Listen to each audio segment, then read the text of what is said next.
Et salut à tous, c'est Emric ou El Tonkiné, je suis kinésithérapeute du sport et ostéopathe. Et aujourd'hui, je suis avec Nicolas, salut Nico. Salut. Qui est skipper et on va faire une vidéo d'analyse. On va regarder ensemble, en tant que skipper professionnel, lorsqu'on fait des événements comme le Vendée Globe, on va en parler, de quoi on a besoin, quels sont les prérequis physiques, de force, de mobilité, d'endurance, de souplesse, de quoi est-ce qu'on a besoin, est-ce qu'on peut se permettre d'être blessé ou non, d'avoir des douleurs. Bref, on va discuter un petit peu de ton bateau et de comment tu te prépares. C'est parti.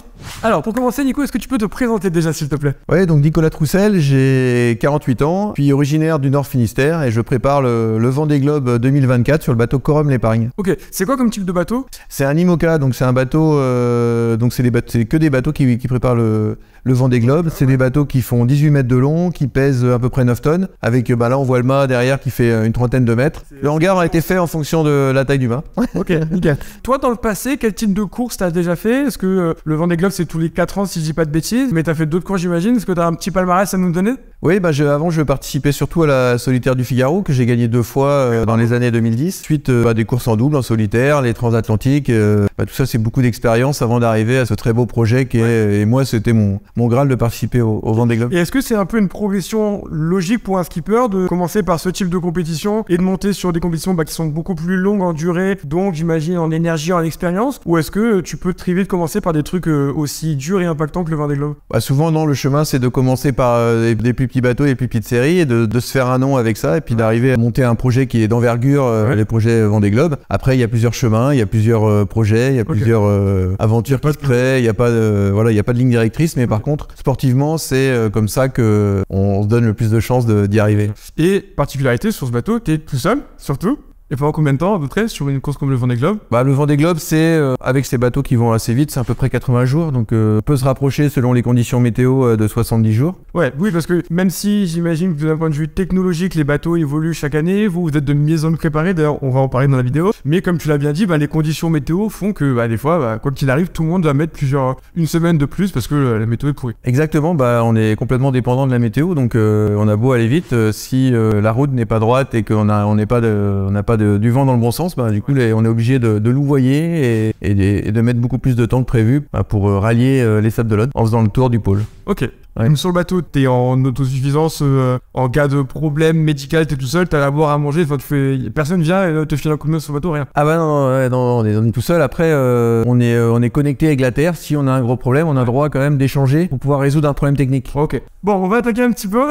Donc, je t'explique un fouille à l'idée. Ça va être que moi, je vais te regarder. Donc, comme je dis, moi, je suis pro de santé, j'ai l'habitude de bilanter des patients et on va essayer de jouer un peu à un jeu de est-ce que, en regardant tes volumes musculaires, en regardant comment tu bouges, etc., j'arrive à deviner sur un sport que moi je ne connais pas particulièrement. Et donc on va regarder est-ce que l'image qu'en tout cas moi j'en ai de quoi a besoin un skipper pour pouvoir naviguer plusieurs semaines ou plusieurs mois tout seul, est-ce que ça correspond oui ou non à comment toi tu te sens et comment toi tu bouges de manière générale. Ok. Pareil, si tu as eu des petites douleurs ou des petites blessures, c'est le genre de truc que je vais essayer de voir. Est-ce que je vois des séquelles comme je peux le voir des fois sur des patients en cabinet. Et puis derrière tu me diras soit ouais moi t'as tout à fait raison, soit vraiment t'es naze, tu t'es complètement planté. Ce sera juste d'essayer de voir si c'est cohérent. Ok. Ça te va? Ouais, très bien. Mais toi de dans ce cas-là pour commencer s'il te plaît, déjà pour un truc hyper intéressant, ça va être la largeur que spontanément t'as pris au niveau de tes pieds. Je t'avais pas donné d'indication, mais là en fait ce que t'as fait c'est que tu t'es créé seul un gros polygone de sustentation. C'est un terme qu'on utilise qu'en école de kiné, mais qui est assez parlant. Tu connaissais ce terme?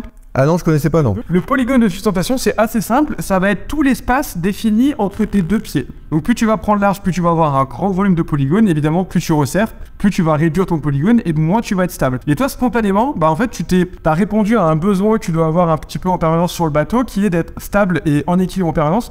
Donc t'as pris très large. Est-ce que tu peux te mettre sur les deux pointes de pied s'il te plaît? Hop, quand on voit ça, on voit bien les deux corps musculaires, les deux tendons bien épais, bien développés. Tu peux redescendre, merci beaucoup. On voit en plus que t'es bien stable même sur la pointe de pied. Parce que quand on fait ça, on réduit le polygone de sustentation et malgré ça, tu gardes un bon équilibre. On a un bon tonus musculaire, on a un bon volume au niveau des cuisses, au niveau du bassin.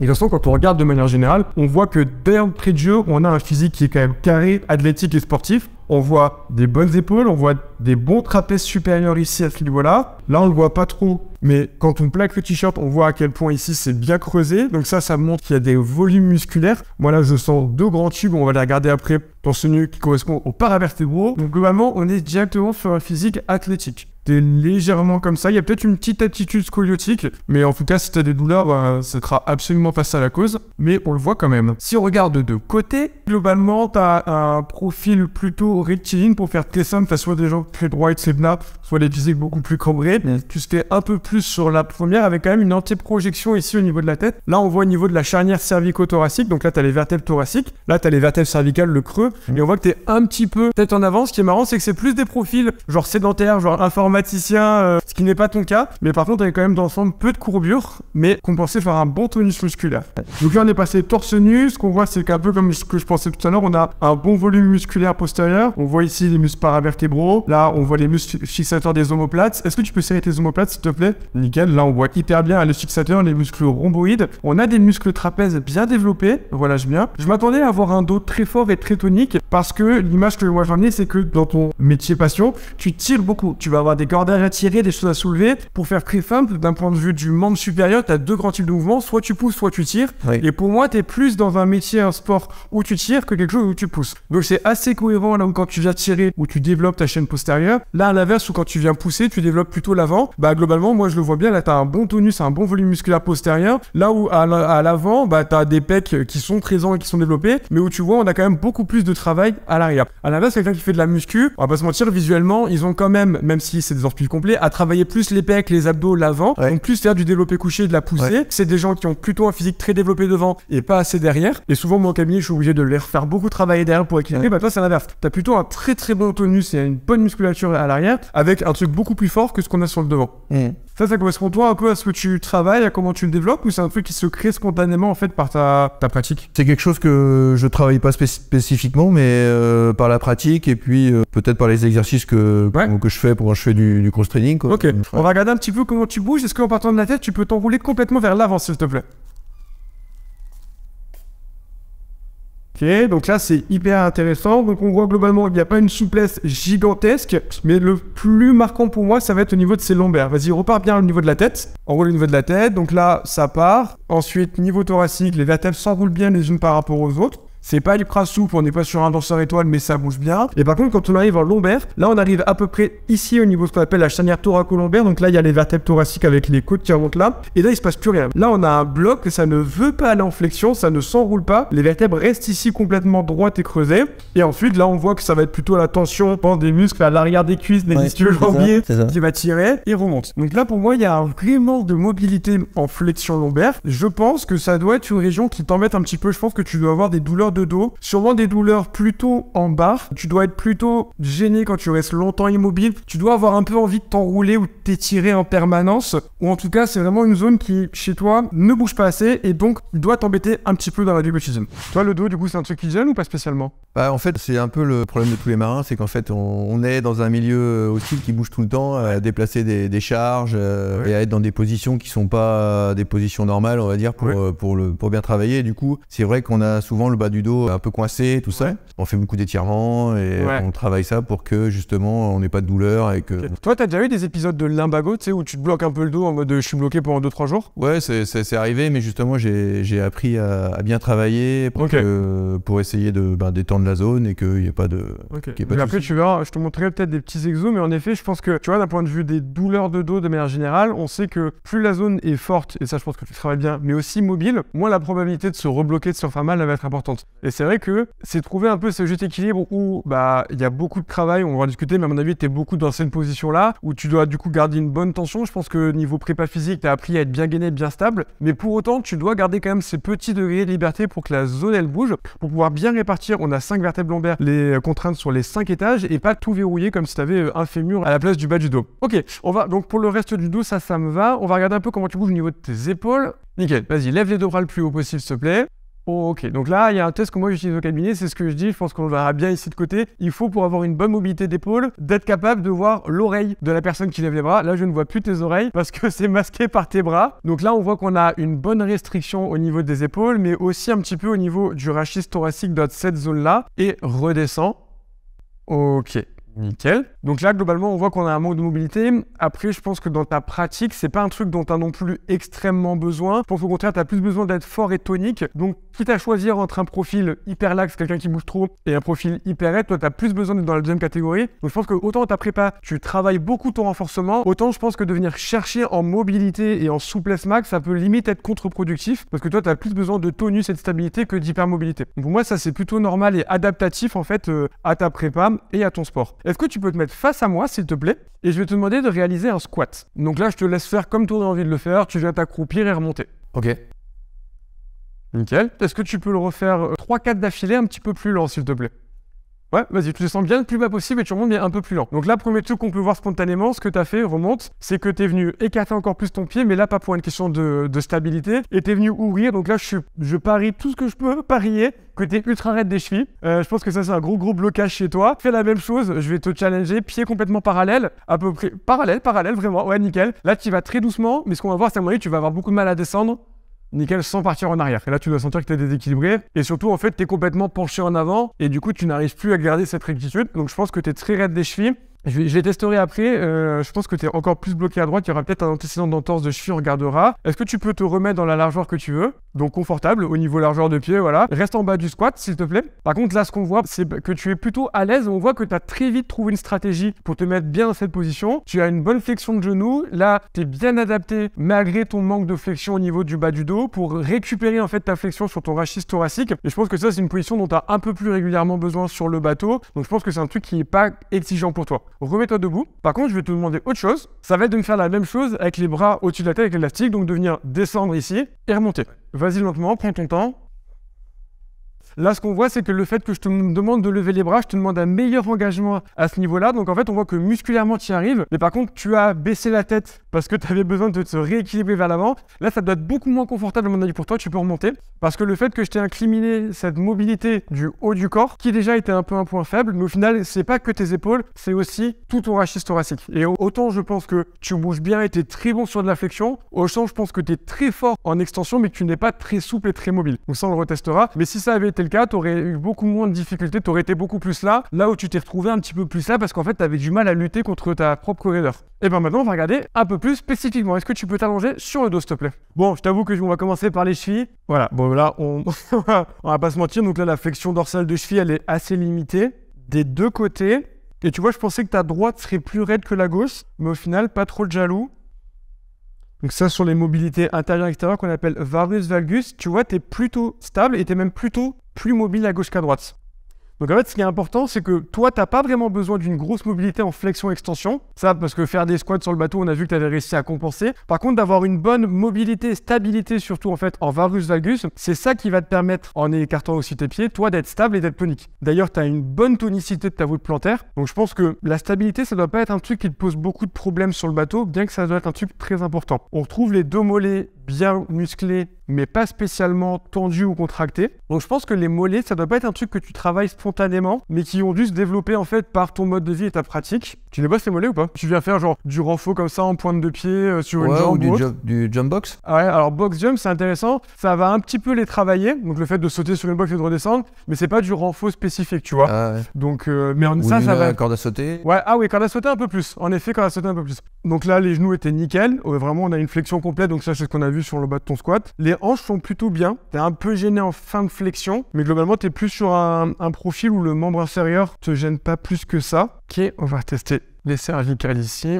Donc là, on retrouve un petit peu la position qu'on avait tout à l'heure debout. Tu es un petit peu en extension ici. En fait, cette zone-là, tu es en extension au niveau cervical haut. Et là, on retrouve, à mon avis, ça doit pas être hyper agréable, des petites contractures musculaires. En fait, tu as des petits muscles qui sont tout en haut de la base du crâne, qui viennent te verrouiller un peu comme ça en extension et qui expliquent un peu cette posture vers l'avant. Et là, on ne retrouve pas une grande mobilité, mais tu vois, tout ça, moi, je le mets vraiment en lien avec un tonus musculaire. Tu vois, on voyait tes trapèzes supérieurs tout à l'heure qui étaient bien développés. Là, on a des sous-occipitaux qui sont bien tendus. Donc, en fait, autant au niveau de ton bas du dos, je pense que ça manque de mobilité. C'est vraiment les vertèbres, les articulations qui ont besoin de bouger. Autant, je pense qu'au niveau cervical, c'est plutôt, en fait, des compensations musculaires parce qu'en fait, tu dois avoir une telle tension et une telle contracture permanente de la zone qui font que ça bouge moins bien plutôt qu'un réel blocage. Mais je pense que toi, tu dois avoir soit envie de t'étirer, soit de te faire masser, soit de détendre, parce que là-dessus, on retrouve des tensions. Au niveau cervical, toi, comment tu te sens quand tu es sur le bateau? Bon, en fait, sur le bateau, bien, parce que étonnamment, sur le bateau, tout se détend, même si l'environnement est parfois hostile ou stressante. Ok. Mais en fait, moi, une fois quand je navigue, j'ai jamais de douleur Nulle part? nulle part. Ouais. Ok. Et ça, tu mets ça sur le côté, ton corps, il y est adapté ou l'adrénaline? Comment tu l'expliquerais?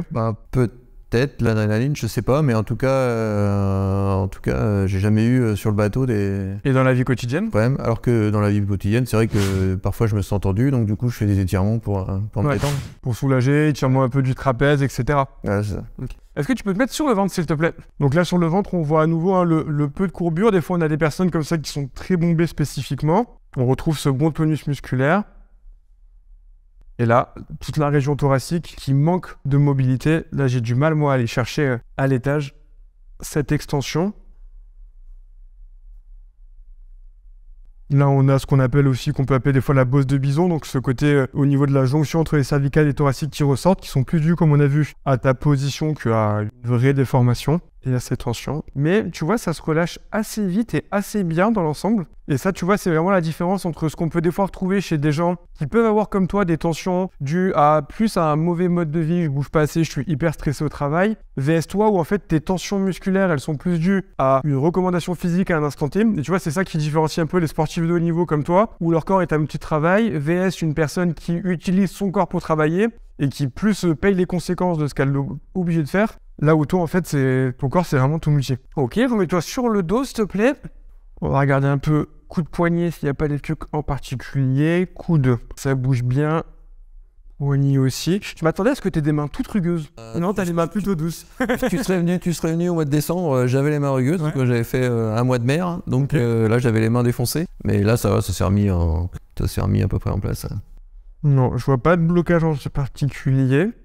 Si je devais dire un truc, ce serait des tensions en fait plutôt, ce qui est ultra cohérent, plutôt en fait au niveau des fléchisseurs ici de l'avant-bras. Pour faire très simple, au niveau de l'anatomie coude et poignet, on va globaliser en deux groupes musculaires, les muscles plutôt fléchisseurs qui on va retrouver vers l'interne, donc ce qu'on appelle les épicondyliens médiaux, et les muscles plutôt extenseurs qui vont eux ouvrir, qui sont plutôt les épicondyliens latéraux. Chez toi, clairement, on a un bon développement ici, ce qui est normal parce que tu as besoin de beaucoup de force et beaucoup de grip. On va retrouver plutôt un avant-bras et un poignet de quelqu'un qui fait de l'escalade ou de la grimpe, tu vois, avec un grip, vas-y, ferme ma main à fond, au max, un grip assez fort, assez tonique, avec un bon développement à ce niveau-là de toute la loge, du coup, des épicondyliens médiaux, des mains hyper épaisses, puissantes, mais tout à fait cohérent du coup avec ça. Donc ouais, un peu de tension à ce niveau-là, mais tu vois, je trouve pas de gros blocages, je pense pas que ce soit un élément particulier. Là, t'as une petite cicatrice, qu'est-ce qui s'est passé? Je me suis cassé le poignet. Ok, et tu vois, c'était il y a longtemps, je pense. C'était, ouais, parce que t'as bien récupéré. Un peu plus d'une dizaine d'années. Ouais, t'as bien récupéré en amplitude. Donc tu vois, globalement, le point numéro 1, c'est je pense que t'as pas eu de grosses blessures. Globalement, t'as un physique qui bouge assez bien. On a les principales zones de raideur, en fait, c'est ta cheville, mais au final, t'en as pas du tout besoin. C'est tes lombaires, et au final, on a vu que même si je pense que t'en as besoin, t'as réussi à très bien les compenser dans la manière dont tu t'accroupis. Et cette zone épaule thoracique, mais qui, elle, une fois encore, je pense, ne te sert pas énormément. Je pense que ce qui doit le plus te gêner, alors, comme tu nous l'as dit, globalement, quand tu navigues et tout va bien et tous les feux sont au vert, mais en dehors, c'est peut-être plus ta zone lombaire qui doit te tirailler, t'embêter un petit peu, et un peu des tensions, mais qui sont plus dues, soit à tes tensions musculaires, parce qu'on a tous des profils, tu vois, mais si évidemment tout le monde est différent, on devait catégoriser des profils de morphologie avec des tempéraments. En général, tu vois, les gens qui sont très droits, très dans la rectitude, c'est des gens qui ont tendance à donner des consignes, à être très tendu, je généralise, tu vois, mais c'est un peu moi l'image que j'ai de toi et qui vont avec de la raideur, mais qui du coup est aussi en lien avec cette préparation physique et ce tonus musculaire dont tu as besoin. Et ce qui est intéressant, c'est que toi, quand tu navigues, tu peux avoir besoin des fois d'être très fort, très puissant et très explosif à un moment donné, et c'est à ça qu'en fait te sert ces volumes musculaires, ces mollets puissants, ces lombaires présentes, etc. Mais au final, tu as quand même besoin d'être ça sur plusieurs semaines et plusieurs mois. Et je trouve que tu as un physique qui est assez bien équilibré justement. Tu développais beaucoup plus ta masse musculaire, je pense que tu aurais du mal à tenir pendant 70 jours, on a dit, mais que si par contre tu perdais en masse musculaire, tu tiendrais peut-être les 110 jours, mais par contre, pour des moments où tu as besoin d'être réactif parce que la météo est pas ce qu'elle était, ou il y a eu un changement de cap, je sais pas si ça se dit comme ça, tu serais moins présent. T'en penses quoi toi par rapport à l'avion? Tu le ressens et comment ça se passe en réalité sur le bateau? Bah, dans la réalité, en fait, moi, ma préparation, elle est de me sentir fort pour faire n'importe quelle manœuvre, être capable de réagir rapidement et de sortir d'une situation facilement physiquement, quoi. Et là, effectivement, j'y arrive, quoi. Donc, c'est ça mon objectif et j'y arrive, donc c'est bien. Donc, c'est être capable de faire des manœuvres lourdes et de pas avoir dans la tête à se dire, bah là, il faut que je change, mais ça va être compliqué, je vais être cramé après. Et voilà, donc moi, si jamais il faut faire le changement et parce que le bateau sera plus performant, il ira plus vite après, bah, je veux ne pas avoir cette limite-là, en tout cas. Ouais, mais ça, ton corps, il y répond très bien, je pense. Ouais, c'est ça, exactement. Ouais, c'est ce qui en sort. Est-ce que dans ton passé, t'as eu d'autres blessures? On a parlé un peu de sa fracture de poignet, mais des trucs où je serais passé à côté ou pas spécialement? Non, ça c'était vraiment, en fait, j'ai eu sur les deux côtés, en fait, les... En torse? Non, c'est quand je suis tombé et je me suis rattrapé sur les poignets, je me suis cassé les deux poignets, donc un plus grave que l'autre. Ok. Et les chevilles, il y avait des entorses ou des trucs comme ça? Ouais, les chevilles, il y a des entorses. Ok. Ou t'es né avec 2 paquebots au niveau des chevilles, t'étais raide. Non, mais en fait, en manipulant, j'arrive à les débloquer les chevilles, donc moi je suis suivi avec un ostéo qui fait ça, et du coup, bah, c'est vrai qu'entre 2 séances, des fois ça se rebloque selon l'activité que je fais, et voilà, mais j'arrive à les libérer facilement. Toi, dans ta prépa physique, tu fais combien de séances à peu près par semaine de sport comme ça? Je dirais que je fais du sport entre 3-6 fois par semaine. Ok. Et c'est des trucs un peu généraux, globaux? Ouais, c'est beaucoup de course à pied parce que c'est facile et c'est rapide, donc je vais faire entre 2 et 3 fois de la course à pied dans la semaine. À peu près. Là, le but de ça, c'est de te préparer niveau cardio et niveau c'est ça, forme générale. Forme générale, et même ça permet de s'aérer. Mais tu dois avoir du renfort avec de la charge quelque part, avec le physique que tu as, c'est obligatoire. Ouais, et après, je fais du cross-training à Quimper depuis 4 ans ou 5 ans maintenant. Et avant, je faisais plutôt muscu dans une salle. Et là, j'en fais 2, 3, et ça m'est arrivé d'en faire 4 fois par semaine. Ok. Et ça, toi, tu vois le bénéfice derrière sur le bateau de ta capacité à... Bah moi, je trouve que c'est vraiment complet pour ma préparation et en tout cas pour notre sport. Ce qui est bien, c'est qu'on peut adapter, quoi. Donc on peut faire ou poids de corps, ou bien mettre des charges, essayer de progresser dans les charges et de mettre... Voilà, donc on fait un peu ce qu'on veut. Et en plus, c'est abdos, gainage et cardio aussi, donc c'est quand même parfait. Toi, les charges que tu manipules quand tu t'entraînes, donc tu fais peut-être un peu de squat ou des choses comme ça, ou du soulevé de terre. Tu les fais à combien de kilos à peu près? Bah, soulevé de terre, je suis à l'aise à 100 kilos et après, le reste, je sais pas moi... Clean and jerk, je dois être à 70. Ce qui est énorme. Donc clean and jerk, l'épaulé jeté consiste à prendre une charge, à venir la poser là et ensuite à venir passer en dessous dans un deuxième temps, 70 kg, ce qui est très bien. Et tu vois, c'est intéressant parce que quand on imagine quelqu'un qui navigue, un skipper, on n'imagine pas en fait la capacité physique que ça demandait. Et en effet, quand on soulève des voiles, combien elles font les voiles, tu me disais? Bah elles font justement à peu près ce poids-là. Donc selon la taille de la voile et... Tu peux essayer de la soulever ou pas? Ouais, vas-y, J'ai dit essaye, hein. Celle-là, elle doit faire 60. C'est à cause de la taille que j'ai pas réussi, c'est pas à cause du poids. Mais ouais, en effet. Et ça, t'es amené à te trimballer tout seul sur le bateau. Donc c'est pour ça qu'il y a des poignées sur les côtés. Souvent, on les traîne, mais parfois, on est obligé de les faire passer. Et souvent, on est mal placé. Là, on se place comme on veut dans le hangar, mais dans le bateau, il y a des passages un peu compliqués, Bah, fin de vidéo. Non mais c'est clair. Et puis en plus une surface instable qui bouge en permanence, etc. Et puis à froid, quoi. Tu viens de faire là, quoi. Ouais, c'est ça. Oui. Et oui, c'est ça qui est important. Sur le bateau, t'as pas le temps de te dire, allez, on est parti, je vais aller me soulever un peu de charge, je fais un peu de squat à vide, etc. Non, des fois tu peux t'imaginer en train de dormir limite et il faut que d'un seul coup tu. T'es réveillé par une mauvaise manœuvre du bateau ou un problème. Exactement. Et du coup, faut que tout de suite que t'interviennes. Et voilà. Donc tu vois, ce qui est très intéressant, c'est que globalement, je trouve que t'as un physique et une capacité à bouger qui est complètement en lien, en tout cas avec ce que moi j'imaginais et même ce que tu nous racontes de quels sont les prérequis en tant que skipper. Tes points faibles, entre guillemets, le sont de manière générale, mais ne le sont pas dans ton activité et dans ton loisir, métier, passion. Donc au final, c'est plutôt adapté et ce dont toi tu as besoin, c'est plutôt devenir un point fort. Ce côté force, d'être plutôt mobile et à l'aise au sol. Et il n'y a que ce petit bas du dos, je vais peut-être te montrer 1 ou 2 exos que tu vas pouvoir retravailler qui pourraient t'embêter, mais au final, quand tu es dans ton élément, tu es dedans et ça te gêne même pas, quoi. Et on voit qu'il n'y a pas d'antécédent de blessure particulière. Donc en fait, franchement, t'es au top, quoi. Ouais. Donc là, un exercice tout simple, tu me dis si c'est un truc que tu as un peu ou pas, ça va être de te faire bouger en fait en flexion au niveau du bas du dos. Mais en fait, vu depuis combien de temps, à mon avis, t'es comme ça, et ton physique, on va pas juste faire ce qu'on appelle de anti-rétroversion de bassin ou de se mettre à 4 pattes et de faire ça parce qu'en fait, globalement, chez toi, ce sera pas suffisant, on va falloir qu'on mette un peu plus de charge. Donc là, l'idée, ça va être de venir prendre le poids, tu repars de la tête, mais tu vas assez vite au début parce qu'on a vu que ça bougeait bien. Et par contre, quand tu vas arriver au moment où le bas du dos va commencer à bouger, là, tu prends un peu plus ton temps, t'essayes toi limite, comme quand tu fais un abdo, un crunch, de reverrouiller, remettre de la tension, te laisser descendre le plus bas possible et remonter. Je te laisse essayer, là j'ai pris 12 kg. Là vas-y, tu pars au niveau de la tête, donc tu relâches complètement les bras, tu te laisses descendre, enroule à ce niveau-là. Voilà, stop. Là, on va commencer à arriver dans cette zone-là. Donc là, essaye de toi, comme si tu faisais un abdo, tu vois, de forcer en fait sur de la flexion. Exactement, super. De bien essayer de venir arrondir le bas du dos, aller le plus bas possible. Et quand tu vois que tu es au maximum et que tu es bloqué, tu peux encore y aller, vas-y, nickel. Tu vas le plus bas possible, et tu remontes.